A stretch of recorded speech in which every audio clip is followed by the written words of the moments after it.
Hello, welcome back to Model Making Man. It's been a while. Apologies for that. The problem I have is, as always, it's time. And when I make these videos, it doesn't take too long to film them, but I'm a bit finicky with the editing, and I need to set a bit of time aside. So what I've decided to do this year, 2020 moving on, is not be so fussy and try and do as much as I can in one take, just to get some videos out there, and then hopefully the editing will streamline and get a bit quicker. Right, so where are we? The last video, which was several months ago, we were still building the 8080, which anybody who follows me on Instagram will know that's finished and done with. So we're moving on to our next build. So I thought the best thing to do today is just a quick go over the 8080. I forget where we were. I can't bear to watch myself back, so I'm not going to go back and look at the last one. We'll just go over the model, and anything I think might be interesting I'll point out. I only managed to finish 2 builds in the whole of last year, so we'll have a look at the other one as well, which was the 80ST diorama. Okay, so if we have a look at the 8080 to begin with, there we are. I'm quite pleased with it. It certainly looks like an 8080. As any builders out there know, when you do make something yourself, all you can see is the errors. I'm not 100% with the paint job. It looks a bit darker than I was hoping for. But again, on some of the shots in the film, especially when they're first sighted coming over the ridge, they look pretty much Halford's grey primer. That's just the light conditions. So anyway, let's disconnect from the tripod and have a closer look. Right, we've gone handheld, so you have to excuse the shaky cam. 20 months this thing took me in the end. And to be honest with you, I was just glad when it was over. The painting was quite simple. There's not a great deal of colour on an 8080. The most fun I had with it was the weathering. I used clay washes for the first time, so I did a base colour, bit of pre-shading, then I just used a mixture of grime and grey for the wash, which you just paint over the whole thing to make it look like a god-awful mess, and then, you know, strategically clean it. A little bit of dry brushing to make some areas look a bit more metallic. And the other big thing, which is the first time I've ever done it, is the Woodland Scenic Snow effect. Excuse me while I sit down. Which I was very impressed with. It looks suitably flaky. It is all solid. Use plenty, a little bit comes off, but it does stay put. There's an underlayer of filler and plaster and all sorts to chop the land up a little bit there. But I was very impressed with it. I'll certainly be using it again. The lighting still works. If we have a look at the back, we can turn him around. There, the rear section, I've put some magnets on there. So I've got a hidden switch in there. The whole top of the body comes off. The whole body lifts off, but you have to lift it up sideways and then that way because of these skirt pieces here. So I won't do that now because that's definitely a two-handed job. So the only lighting in it, which is very faint because I think one of the batteries has died, and that's my finger in shot. I've got a bit of a glow in the cockpit. Other than that, I think we pretty much covered everything else. As you can see, it's a bit of a workbench hog. I have made room for it here under one of my beloved pieces there. Anybody who knows what that is, well done. This is the other one we'll have a look at in a second. As I said, not entirely 100% with the paint job. It's something I might go back to. There's one or two areas I've noticed where I've been a bit weak with the detailing. There's a lot of detailing on the underside. That was a bit of a revelation actually. The underside of an 8080 is very complicated. Anyway, there she is. Let's have a look at the other one. Okay, the other build I managed to finish was the it was the donor ATST, the small scale Bandai, which I scaled up the 1/12 ATST build, which we covered earlier. When I made both of these walkers, I bought the Bandai kit. I didn't paint them, I just glued them together and used them as reference for measurements and so forth. So when I finished the Scout Walker, I was left with this small kit. So I decided to make a small diorama just to practice doing some scenic work, which I hadn't done for such a long time. As you can see, I also practiced my rust and decay. There's a little damage on the top there. There's a panel missing. I've added some pipes and bits and pieces. There's a flickering LED in there. If I just pan out so we can see. It's a small diorama. It's didn't take too long. The pipe you can see coming out the back was an experiment, which I'll demonstrate. I'm a vape smoker, and I was blowing smoke over the model and thought it looked quite cool, so let's give it a try.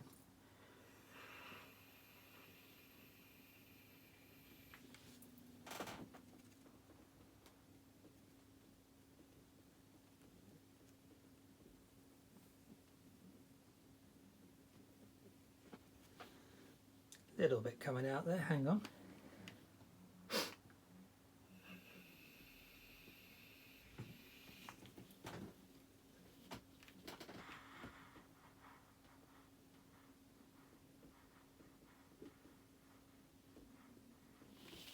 That's a bit better.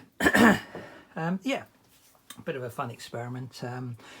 One thing I did notice with vape smoke, it seems to be very heavy and it hugs the ground.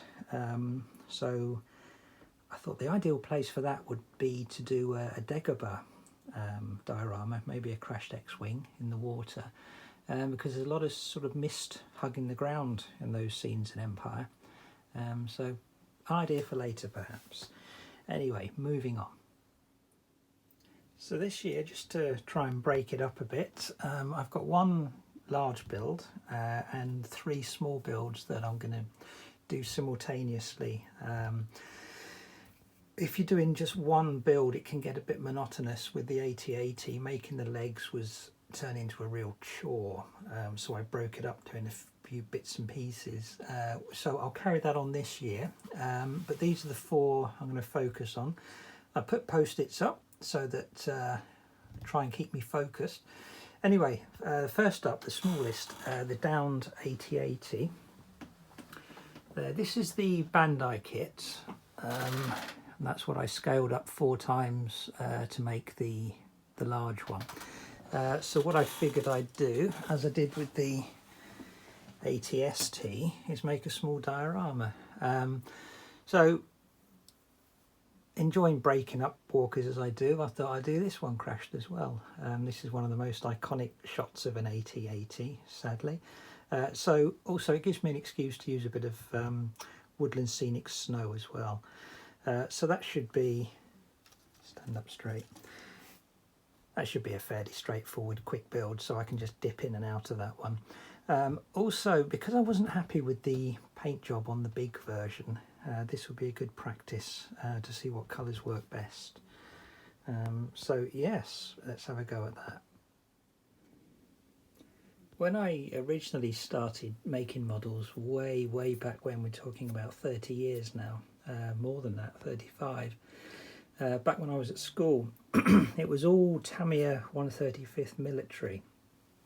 So for my birthday this year, I treated myself with some of my birthday vouchers. This is actually a Zvezda, if I'm saying that right, kit, because I read good things about them. 1/35th scale, as you can see from my hand, which interestingly is the same scale as the 8080. So you can imagine if one of those had walked onto a World War II battlefield, that would have been a bit of an eye-opener. Anyway, I used to do a lot of diorama work back then, so in order to practice diorama and do something a bit different from Star Wars, I figured treat myself to a tank, my favourite. I've done the base colours so far on this. I've started a bit of paint chips and weathering. There's still a long way to go. I've not even started on the tracks yet. They're still base colours, a little bit rusty. I like desert dioramas when I see people have made them. So what I've done over the last few months is I've collected a few kits, bits and pieces. I've discovered Mini Art as a brand, and they're very good. So yes, looking forward to that. Don't know what form it will take yet, some sort of desert supply base, something like that. But I thought it would be something different, and it's something there's so many components to, it will break things up a bit, do little bits and pieces. So that's another one we'll be working on this year. Okay, so number 3, still handheld, so please excuse the shake. The STAP, I think possibly my favourite vehicle, if you can call it that, from the prequels. There's some beautiful design in that. I started this kit back in 99, I suppose it would have been, when it was new. It's a 1/12 STAP with a battle droid. Love these guys. So what I thought I'd do with this, I found this in a box that had been carried around. I moved house about 3 times since I made this. I've had a little play with it, and you can see that's been cranked to the side, and I've started to do some damage here. The idea with this is I'm going to do a very small figure, vignette I suppose you call it, of a STAP being destroyed mid-air. So we'll have him sort of flailing off it, hanging on to his control parts. And then what I haven't tried yet is an explosion using the cotton with LEDs inside it. So I'll be making a bit of debris, a bit of interior detail in here to be seen through, perhaps a couple of, if I can work out a way of making laser blasts just glancing off it, and just put that on a small round base. Yeah, that'll be a bit of fun, and looking forward to trying an explosion. I've not modelled an explosion yet. If you look them up on Instagram or wherever, some people have got astounding results from using the basically cotton wool, raw cotton, with some LEDs inside. So we'll give that a try. I do like recycling. I did a fairly good job of filling all the seams, all the gaps. I got as far as base coat on it, bearing in mind this is 20 years ago. I've built up one of his ankles because it had to hyperextend it to fit the pose, so I put in some rods and things there. Yeah, so that'll be a fun little project, and I haven't done anything from the prequels yet, so that'll be fun. And finally is the Liberator from Blake 7, which was and still is my favourite TV series ever made. 1970s, 78 I think. It began, just ran for 4 years. To me, the Liberator is on a par with the Enterprise refit in design. I think it's a beautiful thing. So I had a small comic kit as a child, which is about 6 inches long. So rather than follow a model and scale up as I did with the AT-ATs, I'm doing this one purely from blueprints. Fairly simple design. Executing that is turning out to be quite the challenge, which I'm enjoying. Those who follow me on Instagram and YouTube when I'm there will know I'm not what you'd call a rivet counter, so I'm not trying to get what I'm building to be exactly 100% to what it was. I do this for fun, so that's how I'm doing it. If I just break this up, I'll bring you up to date on where we are so far, and then we can see where we're going next.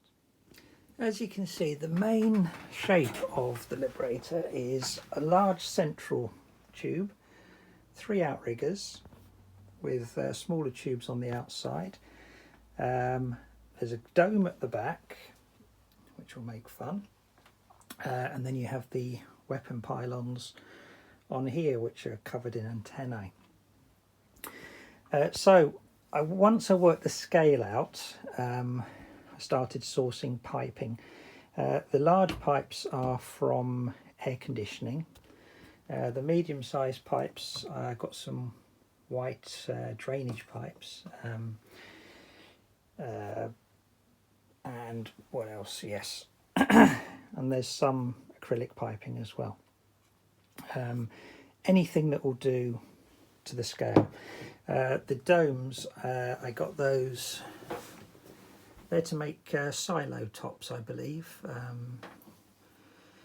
EMA, I got those from.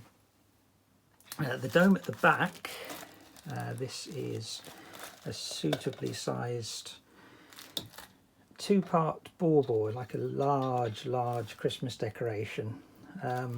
It was listed on eBay as a bath bomb mould, but that is a heck of a bath bomb. I think it was 16 centimetres across.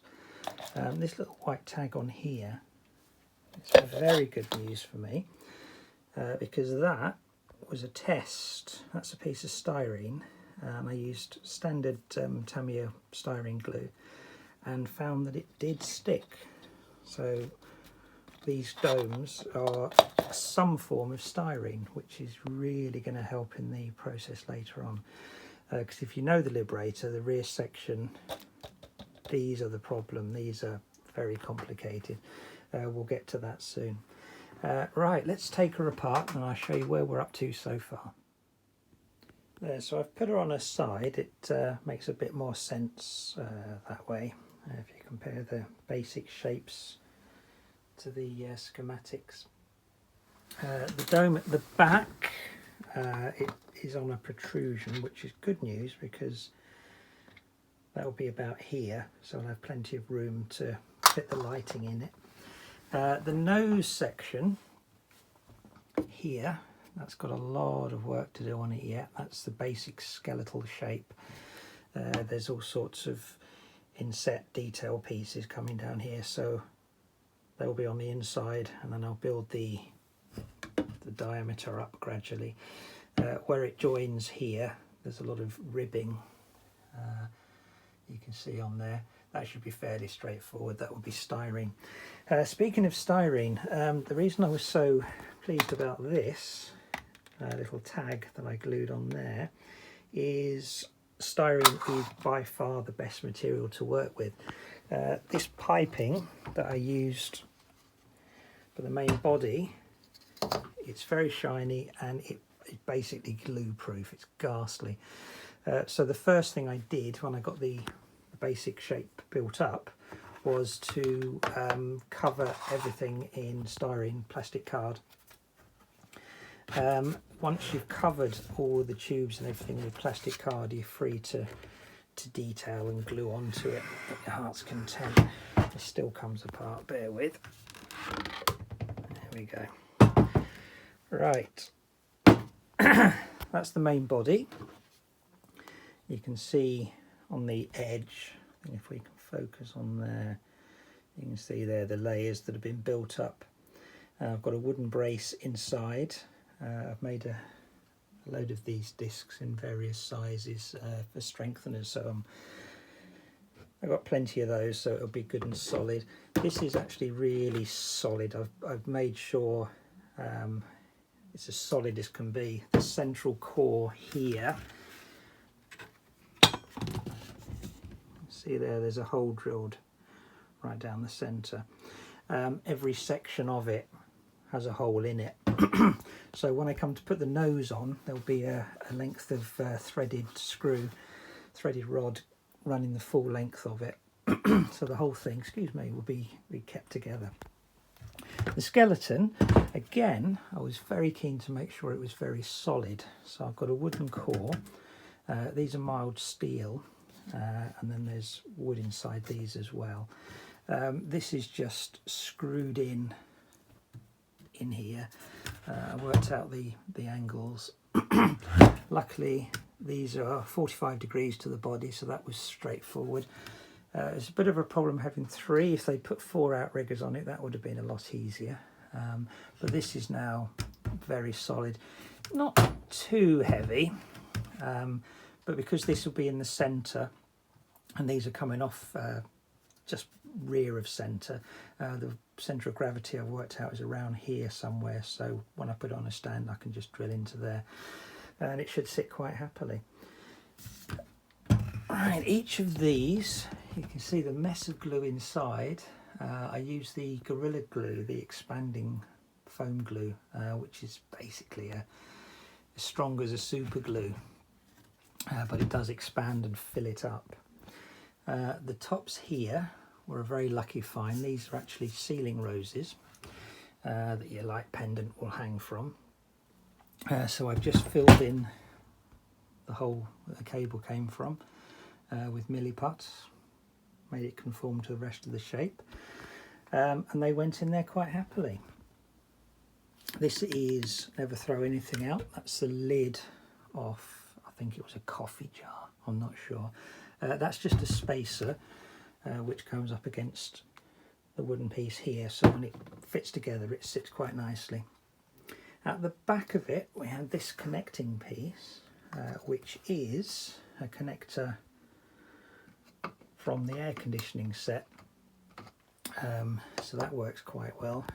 So when the model's finished, I'll be able to remove the back dome to change the batteries and switch out any burnt out bulbs or anything like that.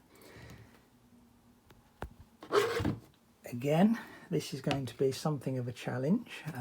The nose is quite complex when you look at it, but as always the first thing I'll do, wrap everything in plastic card, and you can see all my offcuts in here just to make sure that stays central. That's just bodged in with super glue, but again it's most important that it's straight and strong. That's a plastic disposable shot glass. That will be the basic underside to the dome will carry on up here. The dome and the body and the shaping, I'll probably build that up with milliput covered in model filler. And I think that's pretty much where we're up to. There will be lighting in the kit, that will be in the dome. What else have we done? These transitions here, where it goes from a thick section to a narrower section, these were built up with milliput. And the easiest way to do this I found, because there was a gap in there, much the same as there is at the end here, where you've got a small pipe inside a larger pipe. I found the easiest way, that's good, the easiest way to get a good line here is you can just see on the edge there's a white section. That's just a strip of very narrow plastic strip, which styrene to styrene, that glues on like a dream. And then it's an easy matter to get the milliput to conform in a straight line from there to there. If you didn't have that plastic strip, what would tend to happen is you'd have a nice neat edge here, and where it joins here it would be very difficult to keep it straight. So just by putting that plastic strip on there, the styrene, it makes it so much quicker and so much easier to get a good straight clean cut. The yellow is the milliput, which is what I always start with, and then on top of that, to fill the gaps, I use modelling filler. The main reason for that is I love milliput. It's great. You can wet it and you can mould it into any shape. You can drill it, you can scribe it, do anything you like with it. But the only problem with it is I like to use sanding sticks rather than sanding paper, and milliput destroys standard sanding sticks. The grey filler, which is a Revel one, you sand that off and then you just use a paintbrush and you can brush your sanding stick and it's as good as new. Where the milliput's been sanded, the sanding stick just clogs up and within minutes it's just completely useless. So it's very good because it's like a clay, the milliput, It's very good for making shapes, but when you do the final filling, I always go for that because you can sand it with impunity then. And there we are. The next step to do with this is I'm going to get the dome and try marking it out with those complex shapes on the back. I've got some transparent green Tamiya paint to spray it on the inside. Got some LEDs lined up. In the program it had a pulsing action when it was at full power, so I might do a pulsing LED in it. We'll see how easy that is. Okay, so that's the Liberator. So that's where we're up to going into 2020. I'm going to try, again to promise, I'm going to try and get a video out every week. They might not be as long as this one turned out to be. What I think I'll do with the next one, the sort of video I love watching is when somebody do a tour of their workspace and handing out any tips and good cheap alternatives, things like that. So I'll have to think about that. In the meantime, thank you very much for watching. If there's anything you'd rather see or anything you're more interested in hearing more about, please don't hesitate to mention. Which of these builds interest you the most? We'll be doing all 4 simultaneously, so let me know which you prefer me to focus on. That being said, thank you very much, and I will see you soon.